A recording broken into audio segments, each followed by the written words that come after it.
طرد مراسل مصري لقناتنا المصرية بعد نشره معلومات خاطئة على مواقع التواصل الاجتماعي، لذلك تم ترحيله من طائرة من الرباط إلى القاهرة. وفجأة في قلب كل هذا مؤثر سوشيال ميديا معروف جدا عنده ملايين المتابعين بيتم اصطحابه من فندقه ومعاه مرافقة أمنية وعلى المطار مباشرة وبيتم طرده من البلد. أول سؤال بيخطر عبالي هو شو ممكن شخص يحكي على الإنترنت عشان يثير غضب دولة كاملة لدرجة إنها تاخد قرار بهذا الحجم وبهذه السرعة؟ هذا هو السؤال المحوري فعلا، لأنه إحنا هنا ما بنتكلم عن مخالفة سير أو مشكلة صغيرة، إحنا بنتكلم عن قرار سيادي، قرار بإبعاد شخص، وهذا الإجراء عادة مخصص لأمور خطيرة جدا، تهديدات أمنية. فاللي بنشوفه هنا هو إنه الكلمات أو المحتوى الرقمي صارت تعامل بنفس خطورة الأفعال المادية أحيانا. اليوم رح نتعمق بقضية المؤثر المصري علي غزلان وقرار السلطات المغربية بإبعاده خلال كأس الأمم الأفريقية. المصادر اللي عندها بتغطي تفاصيل الحادثة وردود الفعل، ومهمتنا هي نفهم مش بس اللي صار، لكن ليش صار، وشو بيعني هذا القرار بعصر صاعد فيه سمعة الدول على المحك مع كل تغريبة ومنشور. بالضبط. هذه الحادثة هي دراسة حالة مثالية لالتقاء ثلاثة عوالم مع بعض: قوة السوشيال ميديا الهائلة، ومفهوم السيادة الوطنية بالعصر الرقمي، والأهم من كل هذا ما يسمى باقتصاد السمعة. سمعة الدول ما عادت مجرد شعور بالفخر الوطني، لا، صارت أصل استراتيجي يتم الدفاع عنه بقوة، وخصوصا في الفضاء الرقمي. فالقرار هذا مش مجرد رد فعل، هو حماية لأصل اقتصادي وسياسي. تمام. طيب خلينا نبدأ من صلب الموضوع. التهمة الرسمية اللي توجهت لعلي غزلان كانت الإساءة للمغرب ونقل أخبار كاذبة ومضللة. هذا مصطلح فضفاض جدا. شو اللي قاله بالضبط عشان يوصف بهالطريقة؟ هل انتقد الفنادق مثلا أو تعامل المنظمين؟ هنا النقطة المحورية. الاتهامات ما كانت عامة، كانت محددة جدا. حسب المصادر، منشوراته تضمنت عدة نقط واعتبرت خطيرة. أولاً، اتكلم عن سوء أرضيات الملاعب. ثانياً، ألمح وبقوة إنه في مباريات على وشك التأجيل بسبب هذه المشاكل. وثالثاً، ادعى وجود مشاكل هيكلية في البنية التحتية بشكل عام. لحظة، بس أليس الحديث عن سوء أرضية الملعب يعتبر نقد فني مشروع؟ كتير من المحللين الرياضيين بالعالم بيعملوا هيك طول الوقت. شو اللي نقل هذا التعليق تحديداً من خانة النقد المقبول إلى خانة التجاوز الخطير بنظر السلطات؟ هل هو عدد المتابعين أو التوقيت أو يمكن اللهجة؟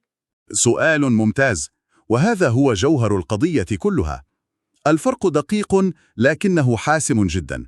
شوفي، لو الموضوع توقف عند أرضية الملعب سيئة، كان ممكن اعتباره رأي شخصي أو نقد فني، حتى لو كان مزعج للمنظمين. لكن اللي صار إنه ربط هذا الرأي المزعوم بنتيجة حتمية وكاذبة، وهي تأجيل المباريات. هنا هو انتقل من خانة الرأي إلى خانة نشر معلومة غير صحيحة إلها تبعيات مباشرة. هو ما قال أتوقع أو أعتقد، قدمها كخبر شبه مؤكد؟ بالضبط. المصادر بتأكد إنه هذا الادعاء كان عكس الواقع تماماً. المباريات كانت ماشية بسلاسة، والفرق المشاركة حتى الإعلام الأجنبي كانوا بيشيدوا بالتنظيم. فلما يكون عندك مؤثر بملايين المتابعين بنشر معلومة ممكن بسهولة تتحقق من كذبها، السلطات ما بتشوفها نقد، بتشوفها تشكيك متعمد ومحاولة لزعزعة الثقة في التنظيم. وهون السلطات اتعاملت مع منشوراته مش كورقة بجريدة، لا، كصيحة حريق بمسرح مليان ناس. التأثير الفوري المدمر هو كل شيء في سياق حدث دولي. أنا اللي بيدهشني بكل القصة هو سرعة التنفيذ. من منشور على الإنترنت لترحيل بمرافقة أمنية بغضون ساعات قليلة. هذا بيوحي إنه القرار ما كان وليد لحظته، صح؟ كأنه في آلية كانت جاهزة للتفعيل. هذا استنتاج منطقي جدا. القرار ما كان مجرد رد فعل غاضب، لا، كان تطبيق لسياسي واضحة. وهذا بيقودنا لرد الفعل الرسمي اللي ما كان مجرد بيان صحفي، لا، كان تصريح ناري من شخصية نافذة جدا، هو السيد فوزي لقجع، رئيس الجامعة الملكية المغربية لكرة القدم. وشو حكى؟ قال جملة صارت هي العنوان العريض لكل اللي صار. قال: احترام المغرب خط أحمر، وأضاف إنه هذا التحذير مش موجه لجنسية معينة، لا، هو مبدأ عام. أي شخص من أي بلد ما بيحترم المغرب ورموزه ومؤسساته رح يواجه إجراءات قانونية صارمة، ممكن توصل للتوقيف أو حتى الترحيل. هذا تصريح قوي جدا، بس ألا يمكن أنه يتفسر على أنه تهديد مبطن لحرية الصحافة والإعلام؟ يعني وين بينتهي احترام المغرب وبيبدأ النقد المشروع اللي أي دولة بتحتاجه عشان تتطور؟ هذا هو التوتر الدائم بين السيادة الوطنية وحرية التعبير. من وجهة نظر الدولة، الأمر مش قمع للنقد، هو رسم للحدود.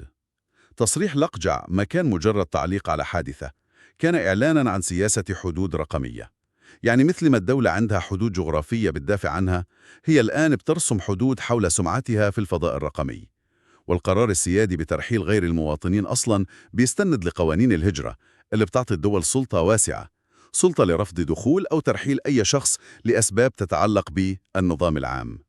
المثير للاهتمام هنا هو كيف أنه نشر معلومات مضللة صار يصنف ضمن ما يهدد النظام العام، شأنه شأن التهديدات الأمنية التقليدية. وهل كان هذا الموقف الرسمي مدعوم من الناس؟ أو كان في حدا بيشوف أنه رد الفعل مبالغ فيه؟ هنا القصة بتصير أكثر تعقيداً. القرار الرسمي ما جاء في فراغ، المصادر بتتكلم عن عاصفة غضب وموجة استياء عارمة على مواقع التواصل الاجتماعي في المغرب ضد علي غزلان، وهذا كان قبل صدور قرار الترحيل. الكثير من المغاربة شافوا بكلامه إساءة مباشرة وتقليل من مجهود بلدهم. وهذا عامل حاسم. الدعم الشعبي بيعطي الشرعية وقوة لأي قرار حكومي مهما كان صارم. تماماً.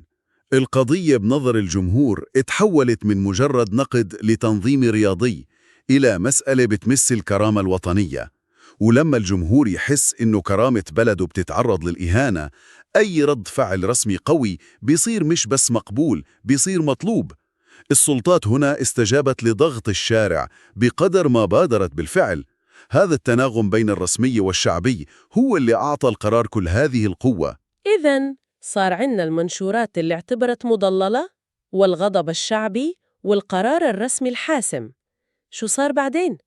هل حاول علي غزلان يتدارك الموقف؟ نعم، وهذا الجزء من القصة بيكشف الكثير. المصادر بتذكر إنه حاول يقدم اعتذار بعد ما عرف بقرار ترحيله، لكن الرد كان واضح، الاعتذار جاء بعد فوات الأوان. بعد فوات الأوان. هاي العبارة بتوحي إنه القرار كان نهائي وغير قابل للتفاوض أبداً. شكله القطار كان فاته فعلاً. بالضبط. وهذا بيوضح لنا إنه الهدف من القرار ما كان بس معاقبة شخص واحد، لا، كان إرسال رسالة رادعة للجميع. لما الأمور توصل لمستوى الترحيل بتهمة المساس بالسمعة الوطنية، الاعتذار ما بيكون كافي لإصلاح الضرر. السلطات اعتبرت إنه الضرر قد وقع، وإنه الرسالة لازم توصل واضحة وقوية عشان ما يتكرر الموقف. إذن شو هي هاي الرسالة النهائية؟ شو بنقدر نستخلص من هاي الحادثة ككل؟ الرسالة إلها أبعاد متعددة. البعد الأول هو رسالة مباشرة وموجهة لكل مؤثر أو صحفي بيزور البلد لتغطية حدث ما. في فرق بين النقد والمصداقية من جهة، وبين نشر الأكاذيب والإساءة من جهة ثانية. المغرب مثل أي دولة بيرحب بالجميع، ولكنه بتوقع منهم الالتزام بالمعايير المهنية الأساسية. عبارة لن تمر مرور الكرام اللي استخدمتها المصادر بتلخص هذا البعد. هذا واضح.